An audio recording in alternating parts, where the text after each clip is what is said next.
So in this commentary, we're going to talk about an alternative approach to thinking about the identity of persons across time. And this is the psychological approach. We were last talking about the bodily or animalist approach to the issue. For those who want to allow for the possibility of persistence across time, there are these two options. And the second option, the one before us now, says that a person at t is identical with a person x at t is identical with y. Y could be a person or not. At t star, if and only if y is psychologically continuous with x. So rather than talking about bodily continuity, we're talking about psychological continuity. We're allowing clearly for changes, provided those changes are gradual, that there aren't discontinuities across time of a fundamental kind, and also that there's a causal dependence of at each stage in the whole transformation. At each time slice is dependent on the previous time slices, and so there's a kind of causal coherence to the whole thing. On this view, the psychological continuity view, the conditions for identity through time for persons are identified with the conditions for identity through time for minds. Not for animals as on the animalist view, but rather for a certain kind of psychological entity, a mind. Now, this seems like a natural place to go in light of the issues that were raised for animalism last time. So we talked about body switching cases and teleportation, reincarnation, and brain transplants. So this seems like a good place to go. This is the place that's suggested by body switching cases, clearly, and these other cases that are challenging for the animalist more generally. But it turns out things are rather more complex than one might perhaps hope when we're hoping for a simple solution to the problem.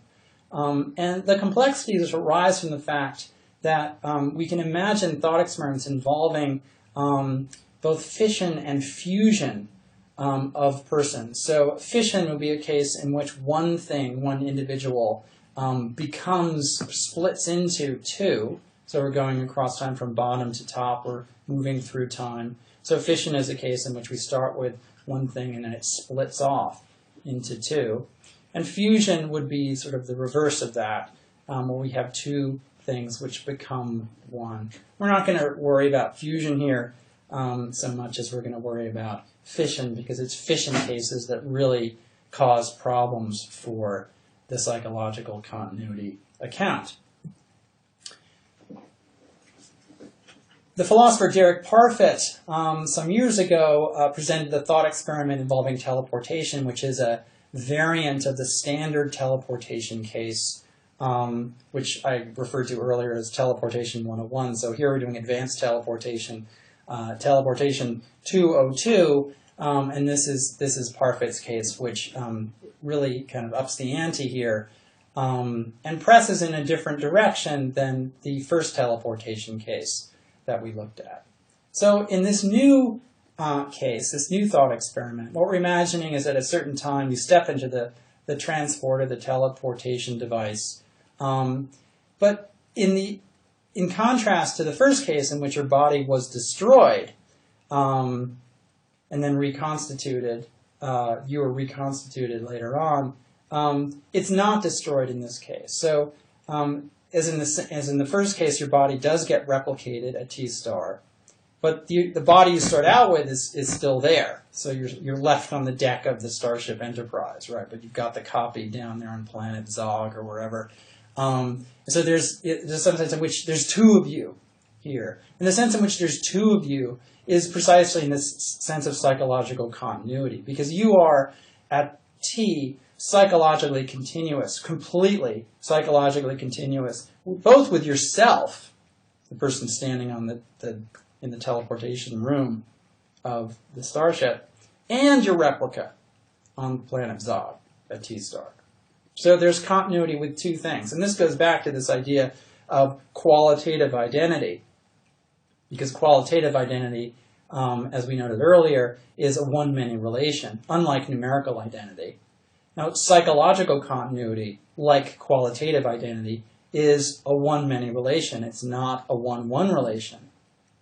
But it's impossible, if we're thinking about numerical identity, it's impossible for you to be identical with more than one thing across time. The reason for that is that when we're talking about numerical identity is a one-one relation. So you can only be identical with one thing. So you're psychologically continuous with two things in this case, but you can be identical to with at most one of them. And this suggests that the psychological continuity view cannot be correct. The problem is really a logical problem, that the relation of psychological continuity has the wrong logical structure. It's a one-many relation like qualitative identity, whereas the relation that we're interested in, cashing out anyway, in this case, is numerical identity. Persistence through time has to do with numerical identity, not qualitative identity. So one way of thinking about this, another way of putting it, is that psychological continuity is relatively cheap, whereas the kind of persistence, the kind of identity that we're interested in here, numerical identity across time, is relatively expensive. And psychological continuity isn't enough. It doesn't suffice for identity across time. We can make this point in a further way by thinking about other kinds of examples which point in the same direction. And now here we can think again about William James, who we mentioned earlier when we were talking about free will. James famously suggested that in the same brain there might be more than one self. There might be more than one conscious agent, or more than one mind. And this suggestion has been borne out by subsequent research in neuroscience, according to which it seems that the brain, which is divided into two hemispheres, can be thought of as supporting two distinct streams of consciousness. There's various kinds of empirical support for this idea of a multiplicity of consciousnesses or selves in the brain, in the sense that the human brain with its two parts, each half of the brain, each hemisphere can support a self. And we see this, for example, in individuals who've had one of the hemispheres removed for some medical reason. It's surprising how well people can function after having an entire half of their brain removed. That would be just one example. But I mention this because it's helpful for thinking about the plausibility of the second thought experiment that relates to psychological continuity theory, which involves a brain transplant case. But a different kind of case than the one we looked at when we were talking about the bodily continuity view. So in the bodily continuity view, we imagine this case, which seemed to put pressure on the animalist perspective, and thereby drove us in the direction of psychological continuity.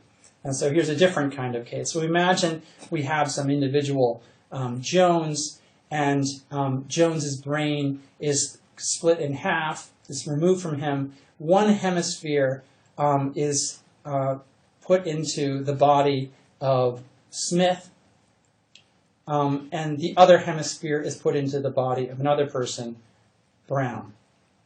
And we can imagine at least the possibility that Jones, here the person we start with, whose brain is removed, is psychologically continuous with both Smith after the operation and Brown. This seems at least plausible or not crazy in light of what we just noted a moment ago about the functioning of the different hemispheres and the idea that James suggested, namely that the brain is this very complex mechanism that can support multiple selves, as it were. So in this kind of case, we're thinking about Jones being continuous in the psychological sense with more than one entity. Now, of course, this is very problematic from the point of view of psychological continuity theory, because if Jones is thought to persist through time. Jones has to be identical to at most one of these two individuals, Smith and Brown, cannot be identical to both. So psychological continuity says that this kind of continuity is sufficient for persistence through time, but that's ruled out by the logical structure of identity in the numerical sense. Jones cannot be identical to both Smith and Jones.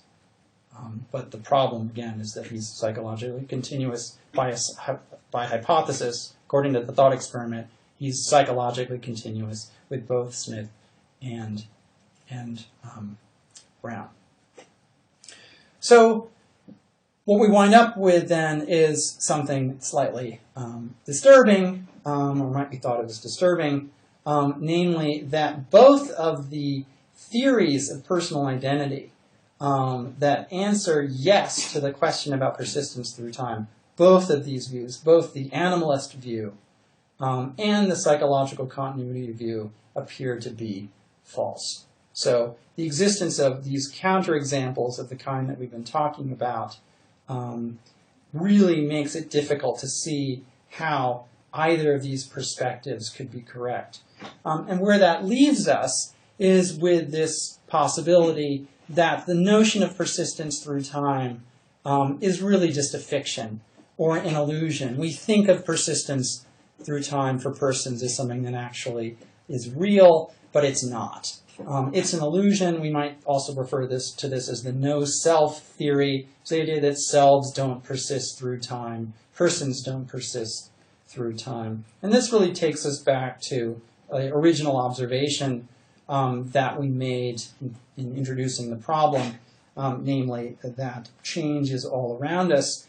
And maybe that's all there is.